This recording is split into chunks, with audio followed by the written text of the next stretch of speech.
Kona fer í tíðahvörf fyrir 45 ára aldur er talað snemmkomin tíðahvörf. Ef kona fer hins vegar í tíðahvörf fyrir 40 ára aldur er talað ótímabæra vannstarfsemi eggjastokka. Það bil 1 af hverjum 100 konum hætt á blæðingum fyrir 40 ára og 1 af hverjum 1000 konum hætt á blæðingum fyrir 30 ára. Það er því algengar en margir halda. Konur sem fara snemma í tíðahvörf eiga mörg ár framundan með lág estrogengildi í líkamanum.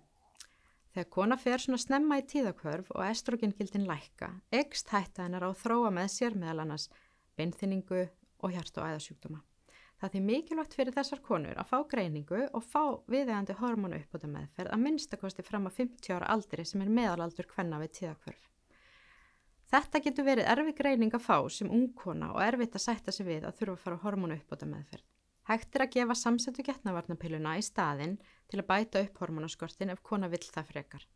Það hefur þó ekki verið sýnt fram á það með rannsóknum að þær verndi hjarta- og æðakerfi og beinin okkar á sama hátt og önnur hormónuuppbótarmeðferð. Þó flestar konur fari náttúrulega í gegnum breytingaskeið og tíðahvörf, geta konur líka lent í því að fara fyrr í tíðahvörf ef eggjastokkar eru fjarlægðir með aðgerð eða eyðileggjast af öðrum ástæðum eins og til dæmis vegna lyfja eða geislameðferðar vegna krabbameins.